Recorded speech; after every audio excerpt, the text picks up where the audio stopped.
This Sunday it's going to be Easter, so let's get our hats ready for Easter. We've got two sorts of hats. One is going to be bunny ears, and one is going to be an Easter chick hat. I'll show you my Easter chick hat. I haven't coloured it in yet, but here it is. Look at this. Can you see that? Sideways.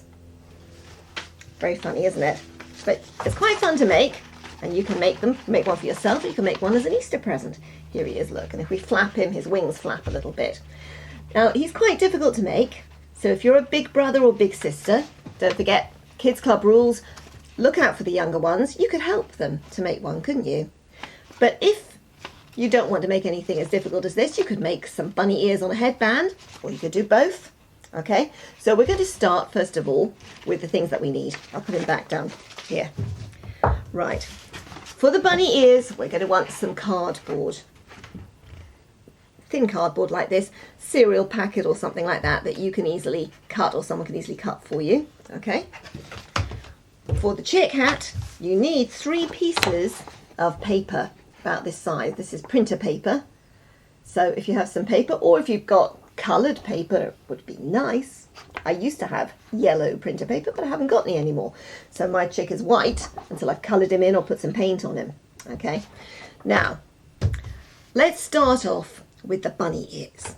You're going to need your cardboard for this. Okay. Here we are. It's my cardboard. Usually on a cereal packet, you've got a long, thin bit at the side. So I'm going to cut that off, cut it in half down the middle until I've got 2 cardboard strips like this. Those are to go around your head. Okay, now 1 cardboard strip probably won't go around your head. You'd have to have a very small head, wouldn't you? So you need 2. You're going to take them. You want some sellotape. Let's put the end, overlap it about that much so it will go nice and make a nice strong join.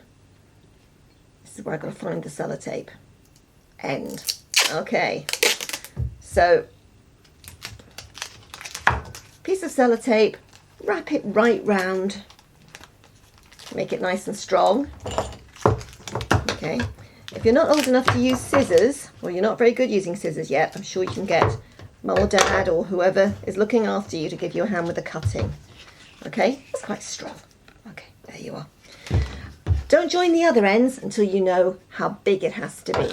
So we're going to put it round our heads. See? Is that comfortable? Yeah, that's quite comfortable on me. Okay, and you need another piece of sellotape to join that end. So we have a bit like a crown to go around a head. Put the tape, like I said, tape enough to go right round. That holds it firmly. Okay, now I could cut that extra bit off, couldn't I? Let's see. Oh, great. Now, on your cardboard, you can draw 2 big bunny ears. Good at bunny ears? I'm not very good at them. Just draw a couple of big ears. I'm going to have great big ones. And then either cut those out or get someone to help you to cut them out. Can you see them? Okay. Now I've cheated. I cut mine out earlier. Here they are. Okay, there's my bunny ears. So I'm going to join them on to my headband, but first of all I'm going to decorate them because it's harder to decorate them once you've stuck them on. Okay, so maybe I'm going to do a bit of furry shape in my ears. Doing it with a brown one. Okay, there we go. You can do this more carefully, take more time over it. You don't have to do fur. You could draw flowers on your ears. They would look nice. You could do a pattern on them. I think I'm going to put a bit of pink down the middle of my rabbit's ears, okay? Got pink middles. There we go.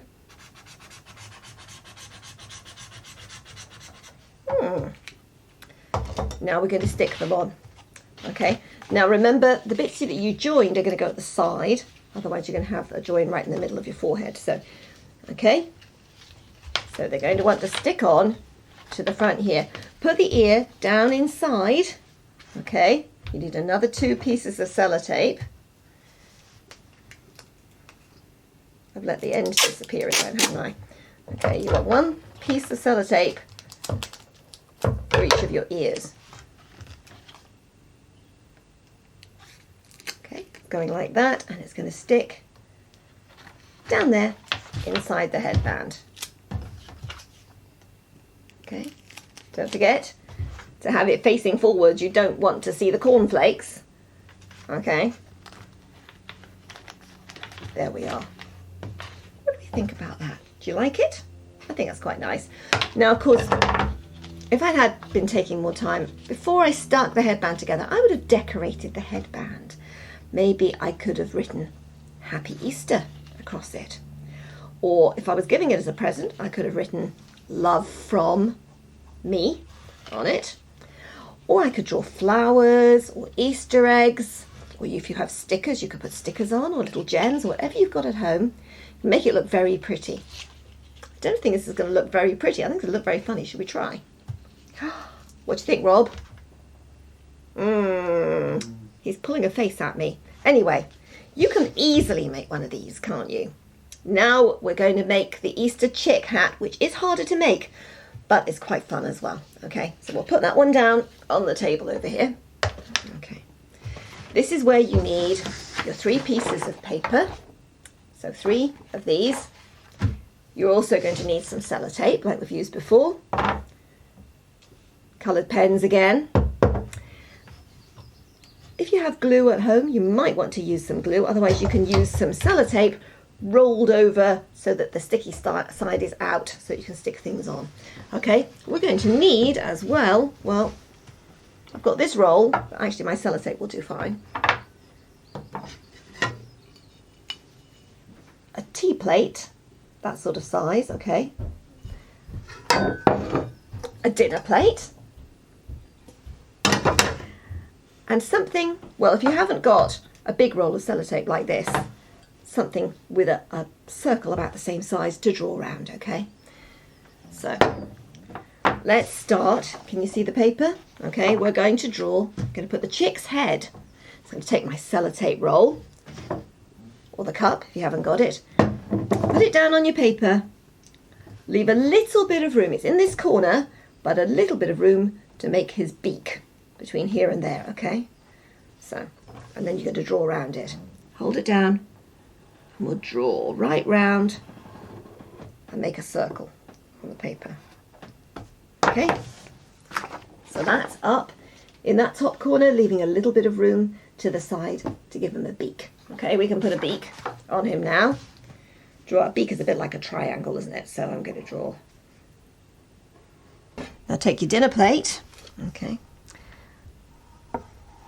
and put it down so that you get a sort of chick body shape. Okay, it's going to overlap the head a little bit.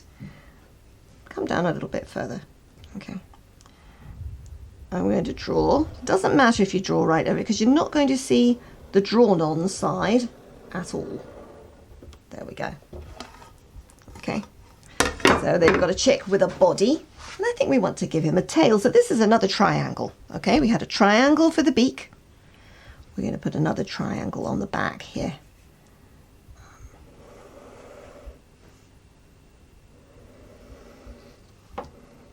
There, nice big one for his tail. So we've got kind of a chick. Okay, I think it would be nice to put some wings on him. So if you just put 2 of your sheets of paper away and keep one of them, this is where the tea plate comes in. Okay, we're going to just draw right round the tea plate. Okay, and put that one to one side because that's just to make wings for him. Right, come back to your chick. Make sure we've got everything we need. Have we got a head? Yes. Have we got a body? Yes. Beak? Yes. Tail? Yes. Ready to cut out.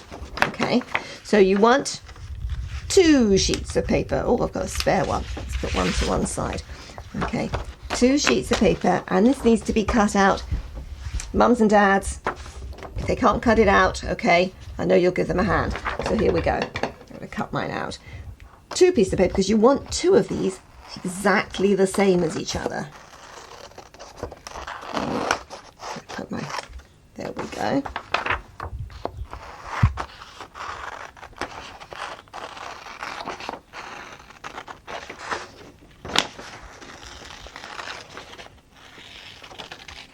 Not doing this very, very carefully, am I? Because I'm trying to get it done while you're watching. It's a bit boring to watch somebody cutting out something, so I don't want to take too long. Let's go around there.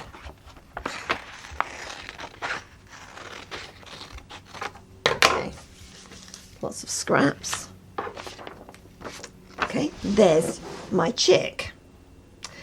Doesn't look much like a hat, and it's not going to fit on a head because you'd have to be very, very small for that to fit on your head. I think so. Okay, maybe just some very youngest ones might be able to do that, but that's all right because I don't know if you saw on the chick that I made, we put a bit of extra paper at the back to make it go around the head. Okay, see, like that. So here we are, and we're going to make some wings for him. Okay, just put him to one side. Here's the tea plate that you did. Okay, cut round the tea plate. Again, I'm just doing it in a bit of a hurry. And it doesn't matter. Okay. All of you who are good with scissors, don't forget, if you're cutting out your own, make sure if you've got a younger brother or sister with you that you help them cut out as well, so that they're not sitting there with nothing to do while you make your lovely hen. There we go. Right, fold this in half, okay? And just, there we are, like that, okay? Then I'm going to show you the wing on mine, okay? Not quite the same shape as that because I've cut an end off. I've cut an end off there, okay? And then I've cut like that, okay, sort of that shape. Open it up and you're going to cut down the crease where you folded it to make 2 of them because we want 1 for each side. Okay, lovely. Put them back together, and I just made some feathery bits on mine by cutting down. Just put it against your hen, your chick, so that you can see which way up it is, and on the top edge you can just cut some lines. Okay, mine doesn't go right through. There we are. All right, that's a nice feathery wing. Let's put him over there. Okay, so I said we weren't going to see all the lines, didn't I? So that's easy. Just take this one and put him around the back. Okay, then those lines are going to be on the inside of your hat and you're not going to see them. Not really. Okay, there you go. So put your wings on. Like I said, you can either use some glue if you've got glue at home. If you haven't, then this is what you do with the sellotape. I expect you've all done this before. Get a little piece of sellotape off. Okay, sticky side is underneath on my finger. Roll it over so that you've got sticky side all the way around on the outside, and then I can just put that on the back of his wing. There's a wing ready to go on. I'm going to put the wing on like this so that it comes up a little bit. Okay, so remember you'll want one either side. Oh, do you know, one day I'm going to learn not to let my sellotape end disappear every time I put my sellotape down, aren't I? Maybe I'll put this one on with glue. Nope, got my sellotape. Okay, let's stick it to the table. There we go. But obviously if you've got glue, a glue stick or some other glue for doing craft at home, make it match up with the other one. Sellotape on the back. There he is. Okay, so he's coming along. All we really need to do now is decorate him. If you want to colour him, it probably is easier to do it now before you go any further. So I'm going to put eyes on my chick. This one. Okay, turn them over. Right. I'm going to colour the beak in. Right. Nice orange colour. You can take a lot more time doing this and make it come out really nice, can't you? Right, so you want orange or yellow, I would think, for his beak, wouldn't you? See what pens you've got. There we are. Now, if I had a yellow pencil, I could do yellow pencil or crayon all over him and make him yellow, if I haven't been able to do it with yellow paper to start with. Let's see. I'm going to put a bit of yellow on his wings. I'm going to go up where those stripy feathery bits are. Give him a bit of yellow colour. Whoops. Doesn't matter really, does it? But you could take a lot of time colouring him. Again, you could do some flowers on him, or her, whichever, or whatever you liked. Oh, I know, I've got some tail feathers. Let's have my yellow back, okay? Give him a feathery tail. Don't know what I've done on the other side, I guess. Okay. There he is. Right. Now, to make him into a hat, you're going to stick a little bit of sellotape to stick them together. Here, on his tummy. Here, at the back of him. Okay, perhaps at the back of his tail. And just 1 or 2 pieces on his head. And we're going to use small pieces so that we don't cover him in sellotape. Now, of course, if we stick him at the back here with sellotape and no extra paper, we're going to have a very small hat. Very, very small, look. If you want to make it bigger, then you need a piece of paper. Cut it from your scrap paper that you had before. Just cut a band like this. So little bits of sellotape. I've cheated, I've cut some, okay. Perhaps just a little bit at the front here, down near the bottom. Okay.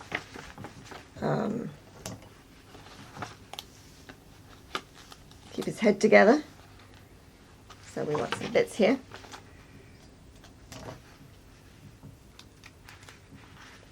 Okay. Okay. Don't sellotape on the back because you need it to open up a little bit, otherwise you're not going to fit it on your head. But we can do it on the tail.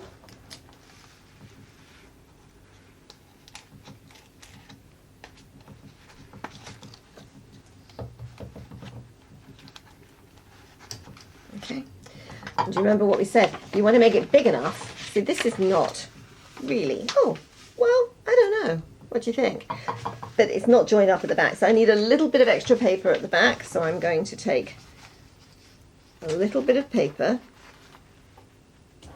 Okay. You could stick this on with a bit bigger bit of sellotape. I'm just going to do it quickly. Try your hat on again. No, need a bit more space. I think maybe if I made it about there. So I'm going to cut that off. Oops, drop my glue. Okay. Right, see? So you have a little bit at the back. And that way, I think it's going to fit. It's going to make a hat. Okay? I have to turn sideways so that you can see it, because this is a sideways looking hat, isn't it? I suppose if you wanted, you could wear it the other way. I don't know. Shall we try? Will it fit like that? Well, I suppose so. Okay, let's start with fishes of men. Have you got your fishing rods ready? Off we go then. I will make you fishers of men, fishers of men, fishers of men. I will make you fishers of men if you follow me. If you follow me. If you follow me. I will make you fishers of men if you follow me. You ready for many, many planets? I'm sorry we can't split you up into 2 groups, but okay, you remember, I'll sing the first bit and then you join in with the second bit. Many, many planets, many, many planets, many, many mountains, many, many mountains, many, many rivers, many, many rivers. God made them all. Many, many flowers, many, many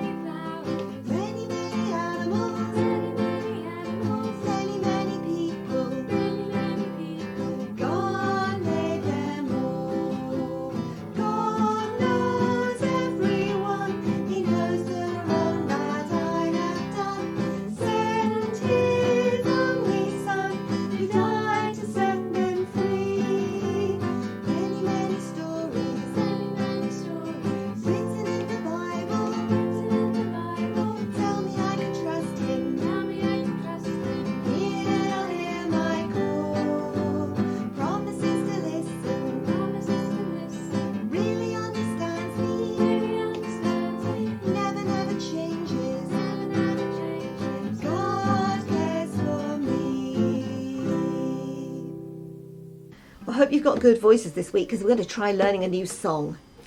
We'll sing it through with the words up on the screen so you can see. If you listen, if you don't know it, then you can join in the second time. I think some of you who come to Sunday school at our church will probably know it. Here we go. When the road is rough and steep, fix your eyes upon Jesus. He alone has power to keep. Fix your eyes upon Him.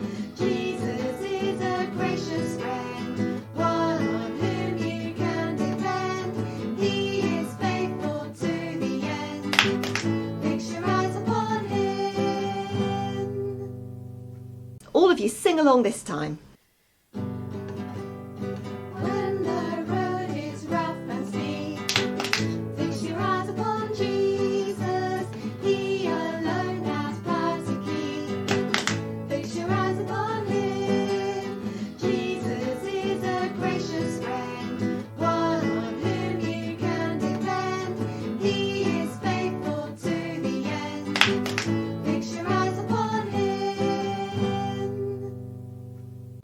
Right. You probably haven't got your shoes on if you're indoors listening to this. But see if you can make a nice loud thumping when we go knock, knock, knock. There you go. Ask, ask, ask, and it will be given you. Seek, seek, seek, and you shall find. Knock, knock, knock, it will be opened unto you. Your heavenly Father is so kind. He knows what is best for His children, in body, soul, and mind. So ask, ask, ask, knock, knock, knock, seek, and you shall find. So let's finish singing today with a nice big shout. You ready? Everybody stand up. My God is so big, so strong, and so mighty. Don't forget to give a good shout. That's true. My God is so big, so strong, and so mighty. There's nothing that He cannot do. That's true. My God is so big, so strong, and so mighty. There's nothing that He cannot do. That's true. The mountains are His, the rivers are His, the stars are His handiwork too. My God is so big, so strong, and so mighty. There's nothing that He cannot do. That's true. If you were going to write a book or a story about somebody's life, where would you start? And where would you end? I've got a book here. It's about a Scotsman. I thought this would make James happy to see a book about a Scotsman on Kids Club. And it's a children's book. It tells the life of a man called Robert Bruce. If I look at the beginning, where do you think it starts? Can you guess? Well, it starts about where he was born and when he was born. Okay, a little bit about his mum and dad, about his family. Where do you think it ends? Should we find the back? Well, it tells us right at the back here that he died. Robert the Bruce died on the 7th of June in a year 1329. Okay, so that's the life of Robert Bruce. It began when he was born and it ends when he died. Because you have to end it there. There's nothing more to say about Robert Bruce, is there? He died and that was the end of his life. Okay, so if you were going to tell the story of somebody's life, you'd probably begin it when they were born. And like we just said, you'd end it when they died. The Bible tells us 4 times the stories of Jesus' life. The story of Jesus' life is written down by 4 people who wanted to write accounts of the things that they'd seen and heard, or that Jesus' friends and followers had seen and heard about Jesus' life. And they're written by men called Matthew, Mark, Luke, and John. John was one of Jesus' close friends, and so was Matthew, one of his followers. And then there were Mark and Luke, who knew all about the things that Jesus had done and also spoke to the people who'd known Jesus. And not all of them begin with Jesus' birth, but two of them do. Matthew's book and Luke's book tell us things about when Jesus was born, and I'm sure you know them. Can you remember, what was Jesus' mother called? Now, I'm not going to hear the answer, but I'm sure you know. It was Mary, wasn't it? And we know that when Jesus was born, he was put where to sleep when he was a tiny baby? Was it in a cot? In a bed? On the sofa? No. It was in a manger, wasn't it? Where the animals had their food. So you know quite a lot about Jesus' birth. That's the beginning of the story of Jesus living as a man, well, to start with as a baby, and growing up to be a man. At this time of year, though, we're going to remember Jesus' death. On Friday, a lot of people will be thinking about when Jesus died. So we're going to remember today, in Kids Club, some of the things that perhaps you know already, but that you know about Jesus' death. Now, did anyone say last week's memory verse to mum or dad or whoever's looking after you? Do you remember what it was? Give you a clue. It began with, when we were what? When we were still sinners, Christ died for us. Now that's about Jesus dying, isn't it? Christ is Jesus' special name that shows us that he is the special king God promised to send. So when we were still sinners, Christ died for us. Now I've got a very special garden that I made this week. Not the one I made last week. Did you make them? Or perhaps if you haven't made one yet, you can make one this week. This is my very special garden. Here it is. Okay, can you see? It's not got trees and things in it because this garden tells a story. And this story first took place up on a hill. We've got a bit of a hill here. And this reminds us of when Jesus died. Jesus wasn't an old man when he died. Jesus was still young. But we know that Jesus, although he did good things all his life, he only did good things. We know that. We've read about Jesus and all the wonderful things he did and how kind he was. We know that many people hated Jesus. Now, why did they hate Jesus? They hated Jesus, and a lot of people still do, because Jesus reminds us and tells us and shows us that we are sinners. Jesus' life is perfect and good and holy and exactly how God wanted people to live, being always kind, compassionate, giving up our time and our things for other people. And we know that there are a lot of people around us who do that, especially at the moment. We're thinking a lot of the time about the doctors and nurses and other people who are working very hard to keep us safe. But even the nicest of people don't reach God's standard. They don't always, none of us always, do what is right, think what is right, and say what is right. We're all sinners, apart from Jesus. But people hated him because, as Jesus said, he was like a great light showing how to please God, how to belong to God. And people preferred to stay in their own darkness, to stay in their own sin. They didn't want to go God's way. They wanted to go their own way. And Jesus made them feel uncomfortable because he showed them that they were wrong and that they needed to change. So many people hated Jesus. And in the end, some of the people who hated Jesus had him killed. He was killed. He was nailed to a cross. Well, there are 3 crosses on this hill. Do you know why? Because killing people with a cross was a way that the Romans, who were ruling Jesus' country at the time, killed people who had done wicked things. That's a sad thing to think about, isn't it? It's a horrible thing. But what's more horrible is that they did that to Jesus who was always only kind and good and loving and kept God's wonderful rules that are given to us to keep us safe and to make us happy.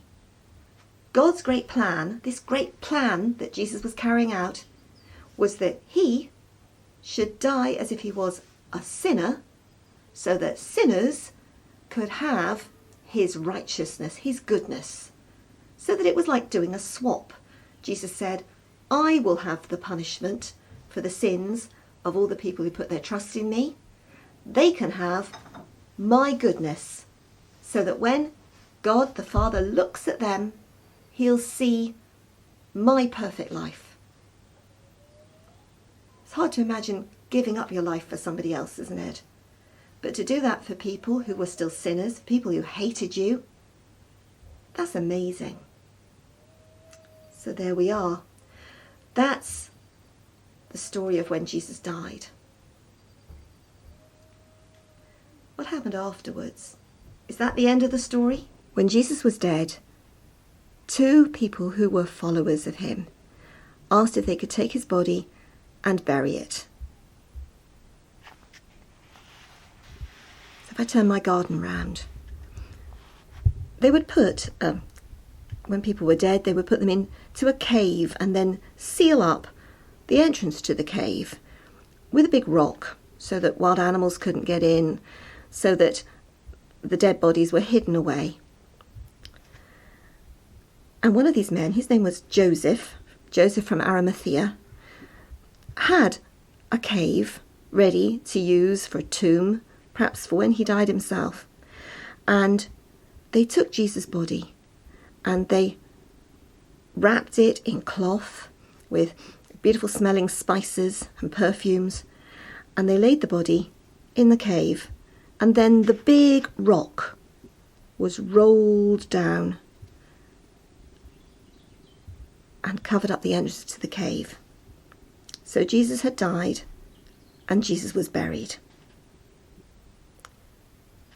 That's a very sad end to the story of Jesus, isn't it? It's very sad, and the people who loved him and knew him were very sad that they lost him. They thought that that was the end of the story.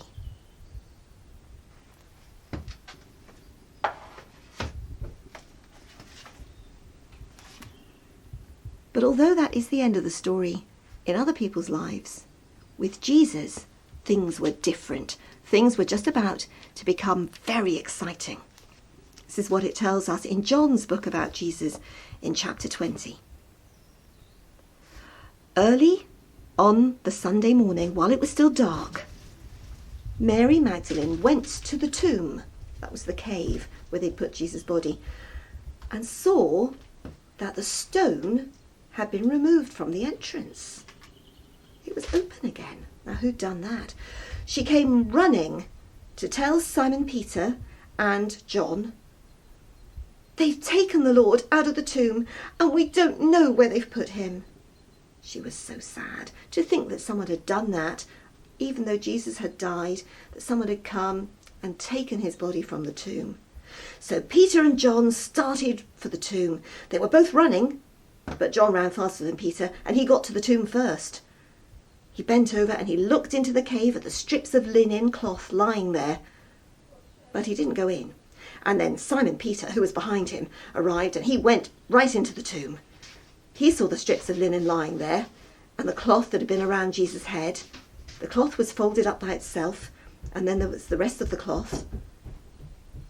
Finally, John, who got there first, also went inside, and he saw and he believed, but he still didn't understand that Jesus had to rise from the dead. Jesus was going to come alive again. The disciples went back home, but Mary stood outside the tomb. What do you think she was doing? She was very sad. She was crying. It's a very sad thing, isn't it, when someone that you love and know dies? As she cried, she bent over to look into the cave, and she saw two angels in white clothes sitting where Jesus' body had been, one at the head and one at the foot of the shelf where they'd laid the body. The angels asked her, "Woman, why are you crying?" "They have taken my Lord away," she said, "and I don't know where they've put him." She turned round and she saw a man standing there. "Woman," he said, "why are you crying? Who are you looking for?" Now remember what Mary was doing. She was crying. If you're crying and your eyes are all full of tears and your head is down, you don't see clearly and you don't think clearly. She thought that this man was the gardener who looked after the garden where the tomb was. She said,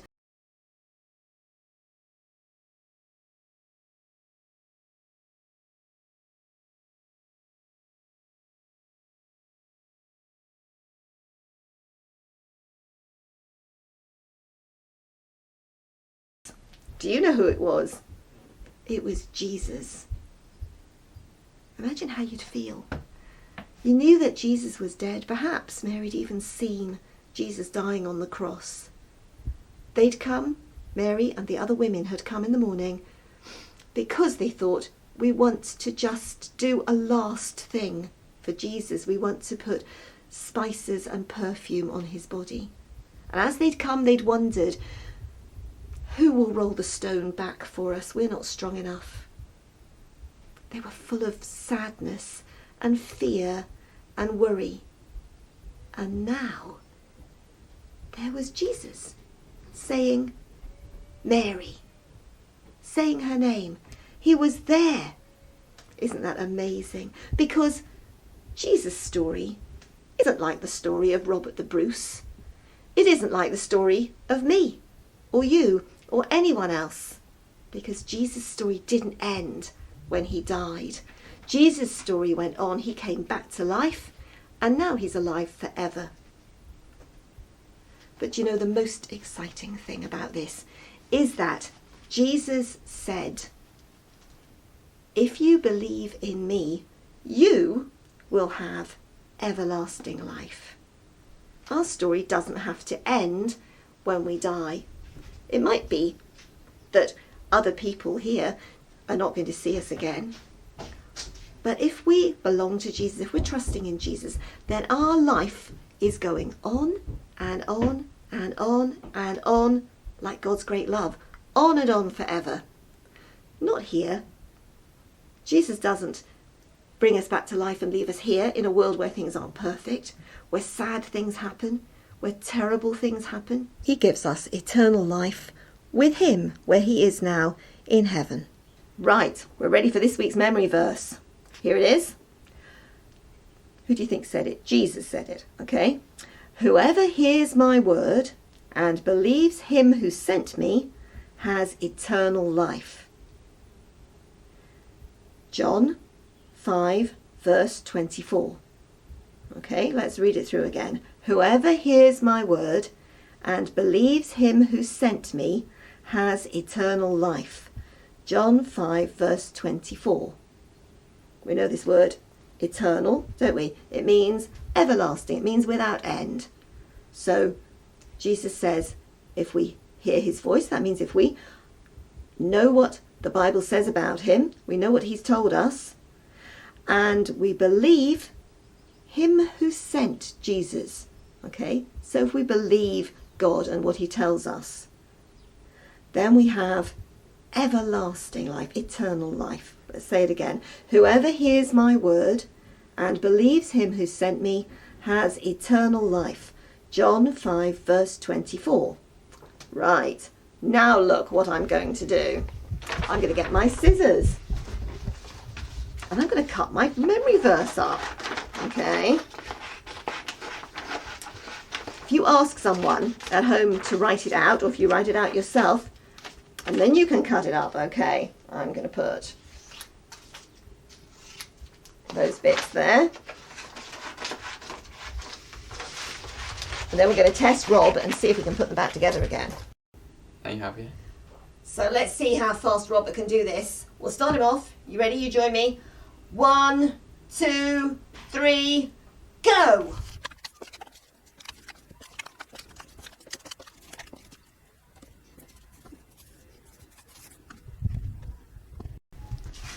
Brilliant, Rob.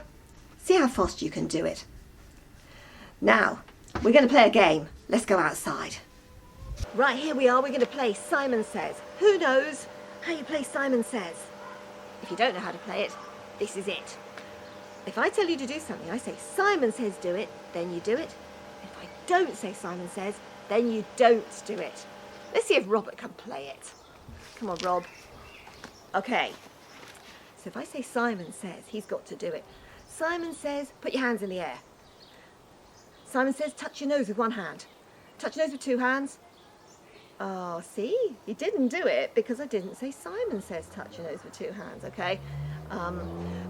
Simon says put both hands down by your side. Simon says jump up and down 3 times. Simon says turn right round. Simon says turn back the other way. Simon says wave your hands in front of your face. Now put your hands down by your side. Oh, he's too good at this. I don't think I'm going to get him out. Let's see if you can do it. Okay. Right. You don't have to carry on. They're going to do it now. Okay. Here we go. You ready? Let's start off slowly and we might get a bit faster. Simon says, put both hands up in the air. Simon says, jump up and down 3 times. Simon says, turn right round. Now turn back again. Oh, did you turn back again? I didn't say Simon says, did I? Right. Okay, you ready? That wasn't slow, was it? Let's do a slower one. Simon says, put your hands on your ears. Simon says, put your hands on top of your head. Simon says, put your hands down by your sides. Simon says, turn right round. Simon says, turn right back again. Now turn back the other way.